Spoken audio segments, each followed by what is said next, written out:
Bom dia, meus irmãos. Vamos iniciar a nossa aula na manhã de hoje. E conforme nós falamos na semana passada, qual vai ser o tema que a gente vai discorrer? Na verdade, hoje, muito provavelmente domingo que vem, e se for o caso, a gente estende para mais um domingo. Até porque a gente não vai esgotar o tema, a gente, na verdade, vai dar como que uma visão assim geral para a gente começar a pensar, para a gente começar a refletir sobre esse assunto. Inclusive, quando eu estava pesquisando, eu fiquei um tanto quanto incomodado em relação ao conteúdo que nós estávamos procurando, que nós estávamos pesquisando, a fim de preparar a aula que nós iremos ter na manhã de hoje. E é interessante porque quando você faz essa pesquisa em relação ao tema que nós iremos tratar, via de regra, você só encontra material, via de regra, você só encontra conteúdo ou em sites romanistas ou em sites espíritas. E aí eu fiquei preocupado, mas muito preocupado mesmo. Então, alguma coisa precisa ser vista, alguma coisa precisa ser considerada, para que assim a gente não fique fora da realidade que nós temos aqui do mundo, sobretudo sendo enganado com alguns equívocos que se tem em relação a esse tema. Então, o que é que nós vamos estudar hoje, se Deus assim permitir? Nós vamos estudar a responsabilidade social da igreja. Eu coloquei aqui esse tema, eu coloquei aqui esse enunciado. Talvez ele não expresse aquilo que de fato a gente vai estudar, aquilo que de fato a gente vai ver.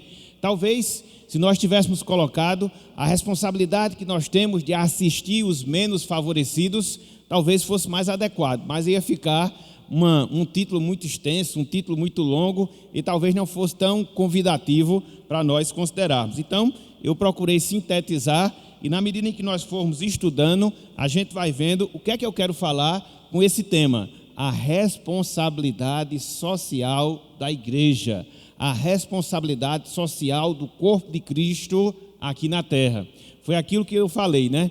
Geralmente quando você fala essa questão da responsabilidade social, às vezes você enxerga por um viés político, via de regra, tendo uma filosofia dos partidos esquerdistas, né, que sempre procuram falar em minorias, não é que não seja correto você o fazê-lo, mas infelizmente é feito de maneira equivocada, eu não vou entrar aqui no mérito da questão, e aí por outro lado, você acaba incorrendo no erro, quando você fala nesse tema, de entender a salvação pelas obras, e aí você acaba confundindo a visão que se existe na igreja romana, a visão que se existe entre os espíritas, e aí você acaba indo de um extremo para outro e não chegando naquilo que a Bíblia ela fala, não chegando naquilo que a Bíblia ensina.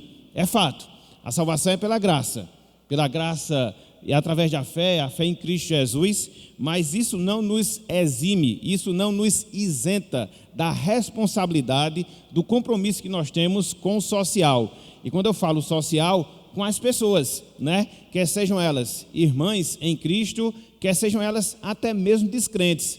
Até porque Deus, quando Ele nos fez a sua imagem e semelhança, conforme nós temos lá em Gênesis capítulo 1, versículo 6, eu sempre gosto de dizer que Deus, Ele nos fez seres sociáveis, ou seja, seres que se relacionam uns com os outros. A gente não vive num gueto, a gente não vive de maneira isolada, individual, por mais que a sociedade ela queira imprimir esse pensamento na nossa vida, mas a gente precisa se distanciar desse fato. Deus nos fez pessoa, e como pessoas que nós somos, nós devemos nos relacionar, nós devemos conviver com outras pessoas, e esse relacionamento, esse convívio, em alguns momentos, exigirá de nós uma participação na vida daquela pessoa, através da assistência, através da ajuda, através do auxílio, e eu também, em dado instante, em dado momento da minha vida, também posso carecer nesses termos assistenciais, de um auxílio, de uma ajuda por parte do meu próximo. Então, isso faz parte, meus irmãos, da nossa vida social, ou da nossa vida em sociedade. Portanto, não se assustem, né, com o tema, a responsabilidade social da igreja. Eu acho que já fui um pouco claro, né, em relação àquilo que a gente vai trabalhar, dando esse esclarecimento inicial, justamente para a gente evitar alguns erros, alguns equívocos que muitas vezes são feitos quando se trata desse tema, quando se trata desse assunto. Ok? Então foi só uma abertura, a introdução vai começar já ainda. Então vamos lá, 2 Coríntios capítulo 8, nós vamos ler o texto que nós encontramos do versículo 1 até o versículo 15. 2 Coríntios 8, versículos de 1 até o versículo número 15. Eu vou fazer aqui a leitura e os irmãos vão acompanhando, assentados como vocês estão, ok? Diz o seguinte: também, irmãos, vos fazemos conhecer a graça de Deus concedida às igrejas da Macedônia, porque, no meio de muita prova de tribulação, manifestaram abundância de alegria, e a profunda pobreza deles superabundou em grande riqueza da sua generosidade. Porque eles, testemunho eu, na medida de suas posses, e mesmo acima delas, se mostraram voluntários, pedindo-nos com muitos rogos a graça de participarem da assistência aos santos. E não somente fizeram como nós esperávamos, mas também deram-se a si mesmos, primeiro ao Senhor, depois a nós, pela vontade de Deus, o que nos levou a recomendar a Tito que, como começou, assim também complete esta graça entre vós. Como, porém, em tudo manifestais superabundância, tanto na fé e na palavra, como no saber, e em todo cuidado, e em nosso amor para convosco, assim também abundeis nesta graça. Não vos falo na forma de mandamento, mas para provar, pela diligência de outros, a sinceridade do vosso amor. Pois conheceis a graça de nosso Senhor Jesus Cristo, que, sendo rico, se fez pobre por amor de vós, para que, pela sua pobreza, vos tornasseis ricos. E nisto dou minha opinião, pois a vós outros que, desde o ano passado, principiastes não só a prática, mas também o querer, convém isto: completai agora a obra começada, para que, assim como revelastes prontidão no querer, assim a leveis a termo segundo as vossas posses. Porque, se há boa vontade, será aceita conforme o que o homem tem, e não segundo o que ele não tem. Porque não é para que os outros tenham alívio e vós sobrecarga, mas para que haja igualdade, suprindo a vossa abundância no presente a fala daqueles, de modo que a abundância daqueles venha suprir a vossa falta, e assim haja igualdade, como está escrito: o que muito colheu não teve demais, e o que pouco não teve falta. Até aqui, até o versículo 15. Que o Senhor nos abençoe e que Ele aplique em nossos corações a sua santa e bendita palavra. Amém. Meus irmãos, como nós estamos em aula de escola dominical, eu vou deixar aqui um versículo que, na verdade, como nós estamos juntando as classes hoje, classe Priscila e Áquila, dos jovens e também dos adolescentes, a gente vai fazer essa recitação todos juntos, entendeu? Está lá no livro de Gálatas. Abram aí, por favor. Gálatas capítulo 6. Esse vai ser o texto que nós vamos recitar hoje e nos próximos domingos, entendeu? Até quando? Até aonde nós estivermos ministrando essa lição. Gálatas 6, versículo 10. Gálatas 6, versículo 10. Vamos fazer essa recitação todos juntos a uma só voz? Vamos lá, todos juntos a uma só voz? Por isso, enquanto tivermos oportunidade, façamos o bem a todos, mas principalmente aos da família da fé. Vamos repetir? Vamos repetir? Por isso, enquanto tivermos oportunidade, façamos o bem a todos, mas principalmente aos da família da fé. Muito bem. Mais uma vez, que Deus nos abençoe e que Ele aplique a sua palavra em nossos corações.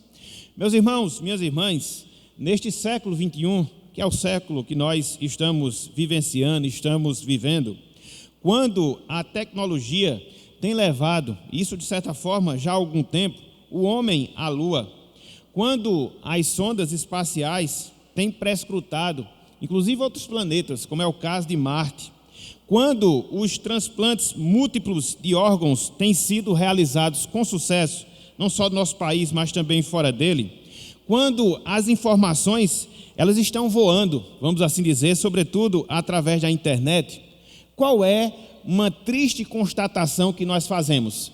Em meio a todas essas evoluções, vamos assim dizer, em meio a todos esses benefícios que nós vivenciamos na nossa vida presente, o homem, meus irmãos, minhas irmãs, ainda não descobriu como levar o pão de cada dia à mesa de todos os habitantes do planeta.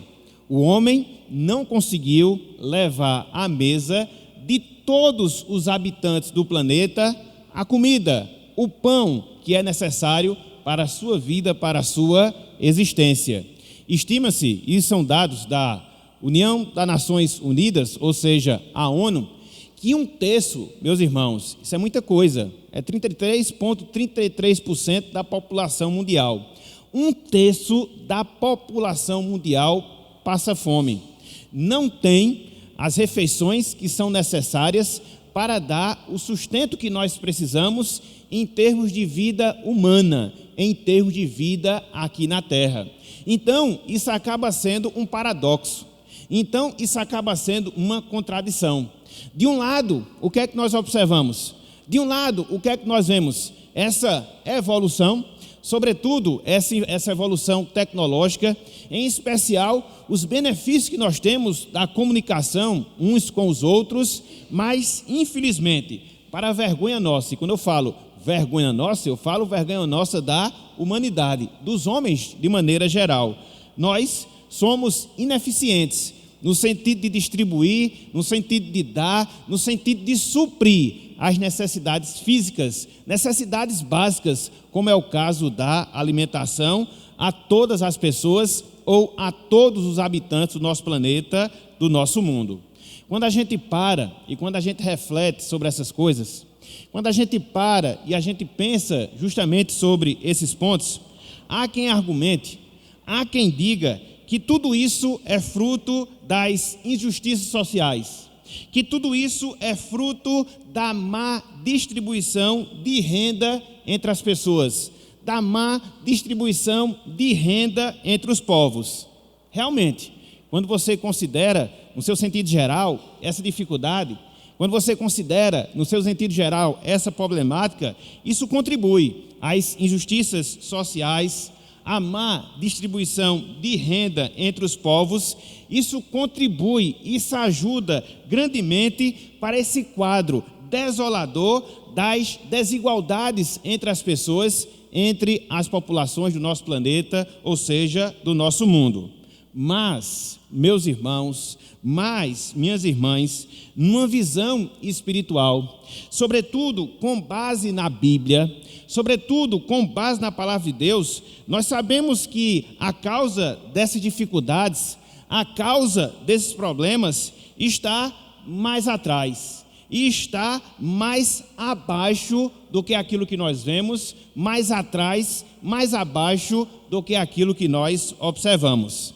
Mais atrás por quê? Porque o pecado ele entrou no mundo e todos nós sabemos disso, todos nós temos consciência desse fato. Através dos nossos pais, Adão e Eva, e na medida em que o pecado ele adentra este mundo, quais serão um dos seus resultados? Quais serão uma das suas consequências? O pecado vai trazer miséria, o pecado vai trazer degradação, e isso, de certa forma, acaba explicando essa grande tragédia que nós vivenciamos na nossa vida, quando, repito, em virtude de nós estarmos vivenciando tantas evoluções, nós somos incapazes de suprir com aquilo que é básico, muitas das pessoas, um terço aproximadamente da população do nosso planeta. Mas não só isso, o problema ele é um pouco mais abaixo.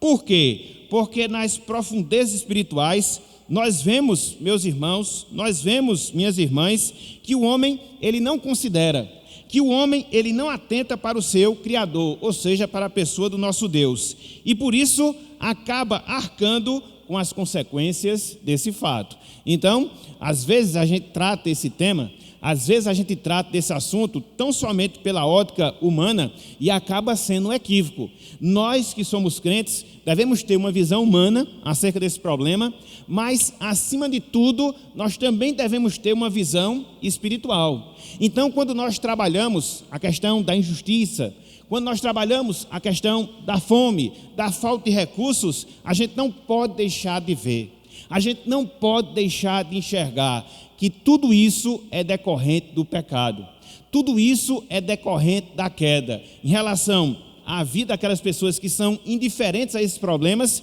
e até mesmo em relação às pessoas que acabam experimentando essas dificuldades, acabam experimentando esses problemas. Esse texto que nós lemos, meus irmãos, segundo aos Coríntios, capítulo 8, versículos de 1 até o versículo 15, que é o texto básico da nossa lição, que é o texto básico do nosso assunto, ele descreve o cuidado, ele descreve a atenção que Paulo, o apóstolo Paulo, tinha com os irmãos da Judeia, com os irmãos carentes, com os irmãos desfavorecidos de toda aquela região, a região da Judeia, sobretudo a cidade de Jerusalém. Pessoas, meus irmãos, pessoas, minhas irmãs, que estavam vivenciando uma grande fome, uma grande escassez dentro daquele contexto, em termos de data, e dentro justamente daquela região. Então, o que é que Paulo faz?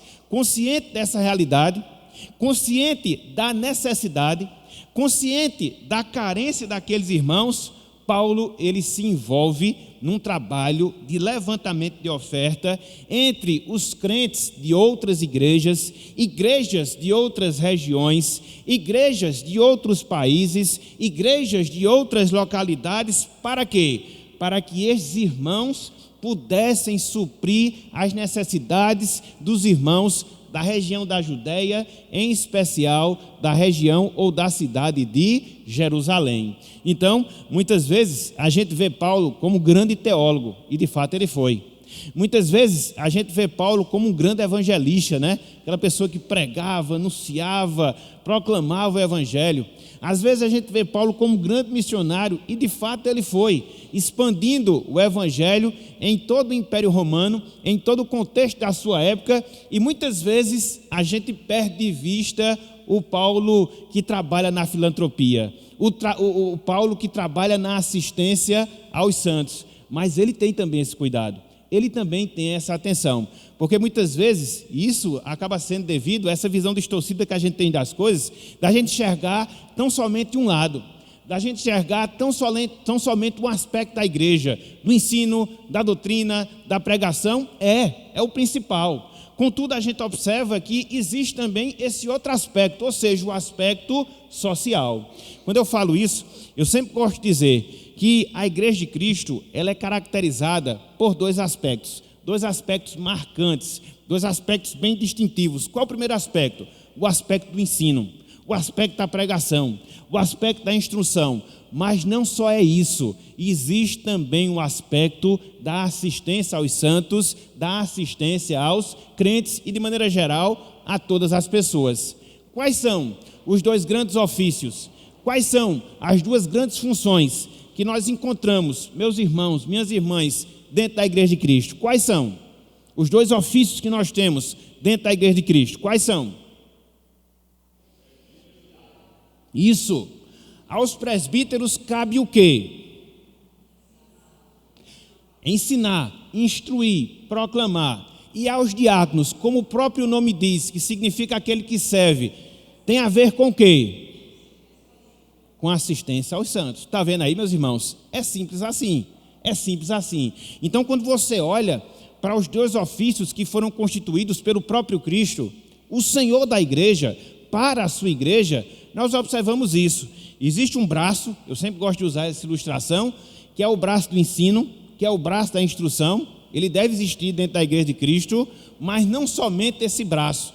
Existe também o braço do auxílio, da assistência, do cuidado com os santos. Então, a igreja de Cristo, ela age através desses dois caminhos. A igreja de Cristo, ela trabalha através desses dois braços. Repito, o braço do ensino e o braço da assistência ao nosso próximo. É o que nós observamos na vida do apóstolo Paulo.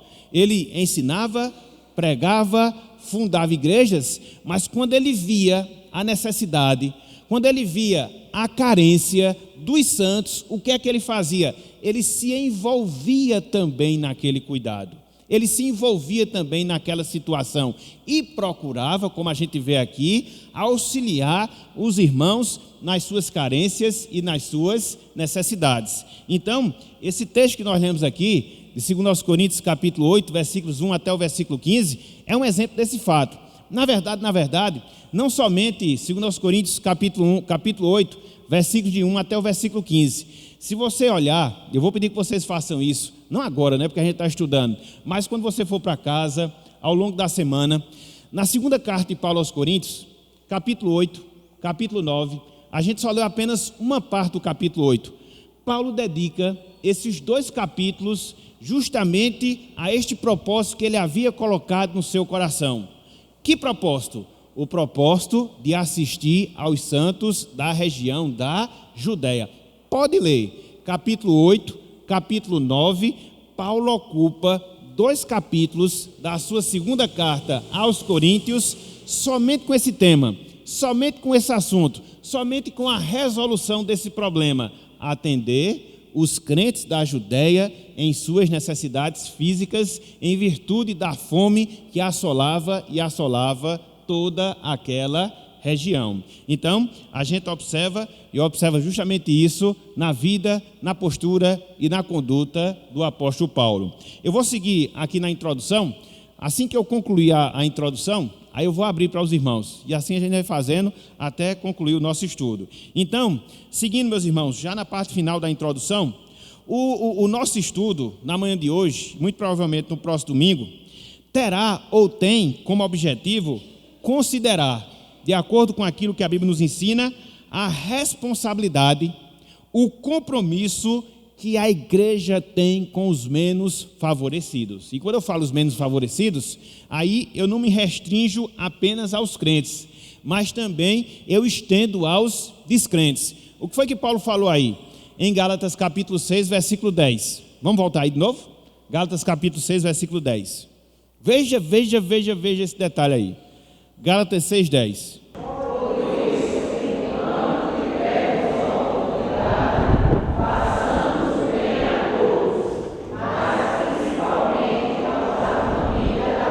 Está vendo aí? Devemos fazer o bem a quem? Mas principalmente aos. Então, um grupo não exclui o outro. Entendeu? Tanto a crentes como também descrentes, quando nós tivermos o quê? Oportunidade. Então, a gente observa justamente essa responsabilidade. Por isso o título do nosso estudo, essa responsabilidade social com o nosso próximo, essa responsabilidade que nós temos na nossa vida como sociedade, como um grupo, como um povo aqui na terra. Então, meus irmãos, minhas irmãs, Paulo, ele já destacava essa necessidade. Que necessidade? A necessidade que nós temos de assistir aquelas pessoas que precisam. A necessidade que nós temos de assistir aquelas pessoas que carecem. Abram aí, por favor, Efésios capítulo 4, versículo 28. Veja, aqui nessa instrução que Paulo dá, nesse trecho da palavra, o destaque que ele faz sobre essa necessidade. Na verdade, eu até podia substituir a palavra, sobre essa obrigação que nós temos. E aí eu substituo necessidade por obrigação. Talvez fique melhor. Certo? Até porque ele dá uma ordem aqui, certo? Olha só, Efésios, capítulo 4, versículo 28. Efésios, capítulo 4, versículo 28. Todos abriram? Olhem só o que nos diz aqui a palavra, meus irmãos. Aquele que furtava, não furte mais. Antes, trabalhe, fazendo com as próprias mãos o que é bom, para que tenha com que acudir ao... É interessante, né? Esse conselho aqui que Paulo dá. Em primeiro lugar, ele corrige um problema. Qual é o problema? Aquelas pessoas que roubavam, aquelas pessoas que furtavam, uma vez que elas se converteram, o que é que elas deveriam abandonar? O que é que elas deveriam deixar? Essa prática do roubo, do furto. E aí, esse é o conselho que Paulo dá, negativo, no sentido de deixem de fazer isso. Não ajam dessa forma, não ajam dessa maneira. Mas Paulo não acaba apenas no não, ele dá um conselho positivo. O que é que você deve fazer? Você deve trabalhar, você deve desenvolver as suas habilidades, você deve produzir, você deve fazer alguma coisa. Através do seu trabalho, você obtém um rendimento, e aí o rendimento agora é só seu, e aí o rendimento é uma propriedade particular, em si mas Paulo está dizendo que isso também deve servir, por isso que ele usa o para quê? Para que a gente possa acudir àquelas pessoas que estão em carência, para que a gente possa acudir àquelas pessoas que estão em necessidade. Meus irmãos, isso é vida comunitária. Meus irmãos, isso é vida social. Infelizmente, a gente acaba vivendo de uma maneira ensimesmada, como as pessoas gostam de dizer. Primeiro eu, depois eu, e depois de eu sou eu, entendeu? Então, a gente não abre espaço na nossa vida, entendeu? Para o próximo. A gente não abre espaço na nossa vida para o outro, mesmo que ele precise, mesmo que ele careça. Mas não é isso que se ensina na palavra. Não é isso que Deus determina na Bíblia Sagrada. Não. Paulo está mostrando aqui, seja útil, ou seja, trabalhe. Seja útil, desenvolva as suas habilidades. Receba por isso. É por isso que a Bíblia ela é capitalista nesse sentido, porque você trabalha, você recebe e você se mantém. Agora, não viva apenas para si mesmo. E existem pessoas que estão necessitadas, existem pessoas que estão carentes. E se Deus lhe concedeu essa bênção, se Deus lhe proporcionou recursos desse mundo, o que é que você deve fazer? Você deve auxiliar e ajudar as pessoas que estão em necessidade, que estão em carência. É isso que a Bíblia diz. Não é que com isso nós vamos ser salvos, não. Mas nós vamos fazer isso porque um dia nós fomos salvos por Cristo Jesus. Eu até me deparei com uma cena bem interessante essa semana, estava lá em casa, aí tocou lá a cigarra, a companhia,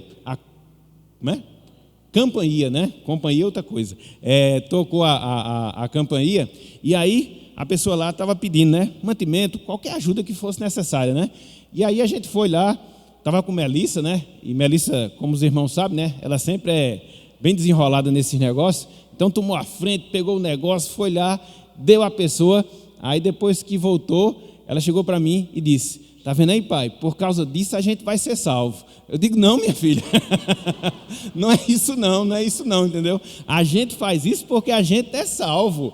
Mas veja como são as coisas, entendeu? As crianças às vezes saem com cada uma, Eu achei interessante a espontânea dela, tá vendo, pai? Por causa disso a gente vai ser salvo. Não, minha filha, a gente faz isso porque nós já somos salvos. E aí você vai moldando, na criança a consciência que ela deve ter sobre as coisas, sobre a necessidade. As crianças, elas aprendem, sobretudo, através do exemplo. Daí a necessidade de nós, como pais, darmos bons exemplos, inclusive nesse sentido, para quê? Para que incentivemos os nossos filhos a terem essa mesma conduta, esse mesmo comportamento, essa mesma ação em suas vidas. Então, é isso que Paulo aqui fala, é isso que Paulo aqui ensina em Efésios capítulo 4, versículo 28. Não roube, trabalhe, e na medida que você ganha por isso, compartilhe, divida, pelo menos um pouco disso que Deus lhe abençoa. Com quem? Com as pessoas que estão em carência, com as pessoas que estão em necessidade. A gente sabe, existe dentro desse contexto, muitas pessoas se aproveitam. A gente não tem a menor dúvida. Não há como você fugir também a esse fato. Agora, que dentre aquelas pessoas que são aproveitadoras, dentre aquelas pessoas que gostam realmente de se aproveitar, sobretudo da boa fé das outras pessoas, a gente sabe que também tem aquelas pessoas que de fato carecem. Aquelas pessoas que muitas vezes amanhecem um dia sem ter um pão para comer. Aquelas pessoas que muitas vezes acabam um dia e não tem uma refeição para fazer. Aquelas pessoas que, sobretudo nesse período aí de inverno, estão aí dormindo ao relento, estão aí sofrendo frio e muitas vezes a gente se isola no conforto da nossa vida, no conforto dos nossos lares, e a gente não tem essa empatia em relação às pessoas que estão passando por dificuldades, problemas, que podem ser financeiros, mas também podem ser de saúde, mas também podem ser de companhia. Hoje, principalmente, né? Hoje, um dos grandes males que afetam as pessoas é a solidão.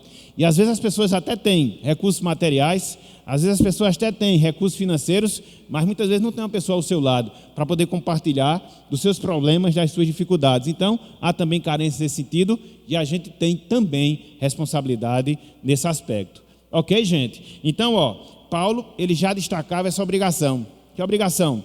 De nós auxiliarmos e auxiliarmos a pessoa ou as pessoas. Esse compromisso está muito claro, está muito patente dentro do ensinamento da palavra de Deus. E o próprio Tiago, a gente já viu isso, ele já apontava para esse fato. Que fato? O cuidado, a atenção que nós devemos ter com os carentes, o cuidado, a atenção que nós devemos ter com os necessitados. Vamos recordar aquilo que a gente já viu em Tiago, Tiago capítulo 2, abram aí suas Bíblias, Tiago capítulo 2, Tiago 2, vamos ler versículo 14, 15, 16 e 17. Do 14 ao 17. Abram aí, por favor. Meus irmãos, qual é o proveito se alguém disser que tem fé, mas não tiver obras? Pode, acaso, semelhante fé salvá-lo? Versículo 15. Se um irmão ou uma irmã estiverem carecidos de roupa e necessitados do alimento cotidiano, e qualquer dentre vós lhes disser, ide em paz, aquecei-vos e fartai-vos, sem contudo lhes dar o necessário para o corpo, qual é o proveito disso? Assim também a fé, se não tiver obras, por si só está morta. Esse é o fato, meus irmãos. E Tiago traz aqui um exemplo bem patente, né? Tiago traz aqui um exemplo bem claro, dentro do próprio contexto eclesiástico, dentro do próprio contexto da igreja, de um irmão estar carecendo. Está carecendo de quê? Está carecendo de roupa, está carecendo do alimento cotidiano, que são necessidades básicas que nós temos em nossas vidas. Então, esse irmão está entre nós, esse irmão está conosco, a gente sabe da sua necessidade. Ao invés de agirmos para suprir a sua carência, ao invés de nós agirmos para suprir a nossa necessidade, qual é a nossa postura? Condena aqui Tiago. Ide em paz, aquecei-vos, fartai-vos. Como? Se ela não tem o que comer, não tem o que vestir, como é que você exorta ou aconselha a pessoa a agir assim? Então, Tiago diz, qual o proveito disso? Qual o proveito dessa postura? Qual o proveito dessa fé? É por isso que ele completa. A fé, por si só, a fé sem obras, por si só, ela está morta. Então, não é que a salvação seja por obras, não, em hipótese alguma, mas é que as obras, meus irmãos, elas acabam testificando da nossa fé. É mais ou menos como acontece com a árvore e os seus frutos. Você tem uma árvore, mas enquanto ela não der o seu fruto, às vezes você não consegue identificar, às vezes você não consegue saber que tipo de árvore ou que árvore é aquela. Mas quando ela dá fruto, quando ela frutifica, aí você identifica que tipo de árvore ela é, né? Uma macieira, uma bananeira, uma laranjeira e assim sucessivamente. Então, isso só será possível quando? Quando ela apresentar o quê? Os seus frutos. Então, da mesma forma, é a nossa fé. Da mesma maneira, é a nossa fé. A gente só vai comprovar que nós de fato a temos. A gente só vai comprovar que, de fato, nós desfrutamos da fé salvadora quando o quê? Quando nós evidenciarmos através de obras. Obras aqui envolve muita coisa, vida de santidade, vida de piedade, mas também auxílio aos santos, como é o caso aqui de Tiago, e no sentido geral, auxílio, ajuda a todos os carentes, a todos os necessitados. Repito, infelizmente, a gente acaba indo de um extremo para outro. Qual o extremo? O extremo é o que a gente observa dentro do pensamento espírita. O extremo é o que nós observamos dentro do pensamento romanista de quê? Salvação por obras, salvação por obras, salvação por obras. Era mais ou menos como Melissa estava pensando, né? E aí você diz, não, eu não posso fazer obras. Por quê? Eu vou me assemelhar aos espíritas, eu vou me assemelhar aos romanistas, que defendem uma salvação por obras. Aí o que é que eu faço? Eu não faço nada. Aí você vai de um extremo, de confiar nas obras para a salvação, para outro, de não fazer nada. E aí você acaba não testemunhando da sua salvação. Por isso que todo extremo ele é perigoso. Precisamos ter uma visão equilibrada, sensata, sobretudo bíblica, daquilo que nós temos em termos de tema, daquilo que nós temos em termos de assunto, sejam eles quais forem que nós encontramos na palavra de Deus, ok? E por fim, meus irmãos, conforme nós estamos dizendo aqui, o cumprimento dessa exigência, que exigência? Essa responsabilidade social, de maneira específica, essa responsabilidade com o nosso próximo, com o nosso irmão, com o nosso próximo menos favorecido, acaba sendo uma evidência da nossa salvação. Acaba sendo uma demonstração da nossa salvação. Não é que essas coisas nos salvem, não.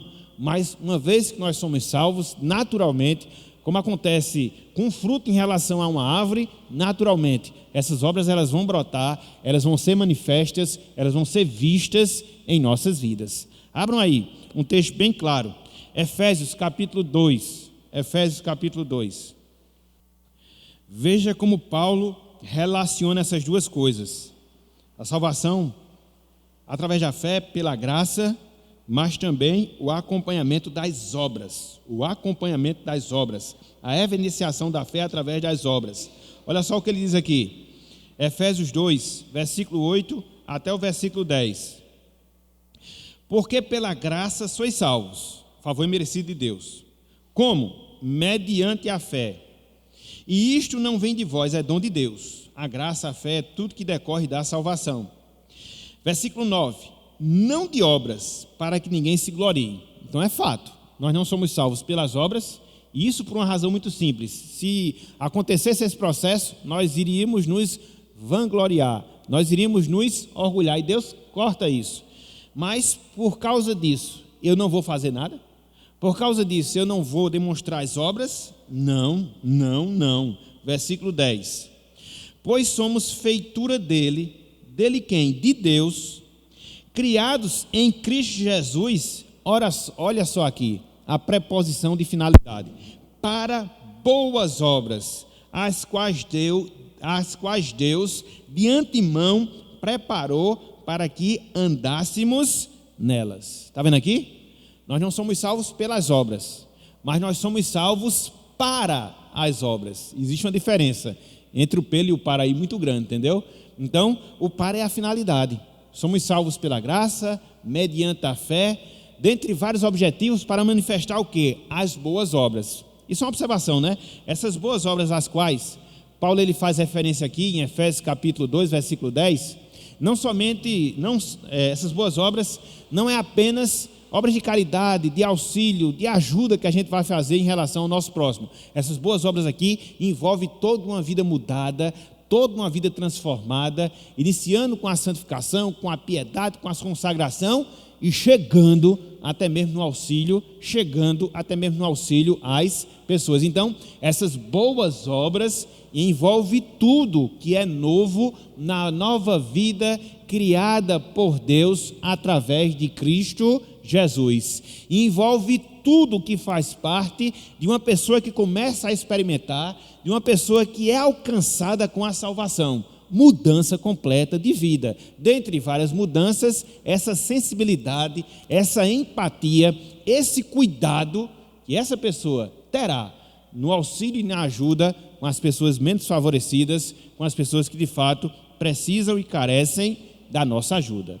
Ok, gente? Então, o nosso estudo, ele terá justamente esse objetivo. De quê? Considerar essa responsabilidade social aqui da nossa igreja, de maneira específica, de maneira geral, da igreja de Cristo. Por quê?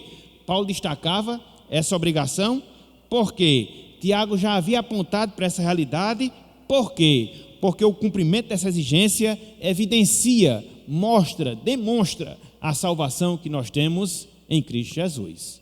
Ok, meus irmãos? Então, em termos iniciais, introdutórios, era isso que eu queria mostrar. Era isso que eu queria dizer aos irmãos. Olha só, versículo 2. Mateus 6, versículo 2. Abriram aí? Abriram? Diz o seguinte, Quando, pois, deres esmola, não toques trombeta diante de ti, como fazem os hipócritas nas sinagogas e nas ruas, para serem glorificados pelos homens. Em verdade, vos digo que eles já receberam a recompensa. Está vendo aí? Então, quando você fizer, não faça alardo não, entendeu? Porque Deus já vai lhe dar a sua recompensa, por causa dessa sua motivação pecaminosa. Versículo 3. Tu, porém, ao dares a esmola, ignore a tua mão esquerda o que faz a tua mão direita. Versículo 4. Para que a tua esmola fique em secreto, e teu pai, que vem em secreto, te recompensará. Então a recompensa, meus irmãos, quem dá é Deus. E a gente deve ter essa consciência. Então não faça barganha, não faça troca, não queira aparecer, porque isso vai ter efeito contrário na sua vida. Tudo isso tem que ser fruto da nossa salvação. Foi como lá eu destacou, a questão do amor, né? Então quando você ama, essa palavra amor, infelizmente ela ficou muito vulgarizada, né? Hoje tudo eu te amo, aí realmente, quando a gente vai lá para 1 Coríntios capítulo 13, versículo de 1 até o versículo 13, então Paulo faz três afirmações ali. Ele fala da superioridade do amor, depois ele conceitua o amor, depois ele mostra a perenidade do amor. Então, quando ele vai conceituar o amor, a partir do versículo 4, o amor tudo suporta, tudo crê, não é brincadeira não, entendeu? Começa a avaliar ali, são 9 afirmativas, se eu não me engano, que Paulo faz, do que é o amor, entendeu? Então, é algo muito profundo e deve realmente nos fazer refletir, não que a gente não procure evidenciar esse amor, mas nessa responsabilidade para a gente não ter apenas de boca, mas não ter de fato, de verdade, em ações práticas, ok? Então, realmente é uma palavra muito importante, cujo significado é profundo e muitas vezes nós estamos muito aquém da evidência que nós deveríamos dar em relação a ele, ok? Então, esse cuidado aqui, ó, na prática da esmola, no auxílio, não faça alarde, não, entendeu? Faça com aquilo que falou Deus ao seu coração, com a consciência que você tem, entendeu? Não se preocupe, entendeu?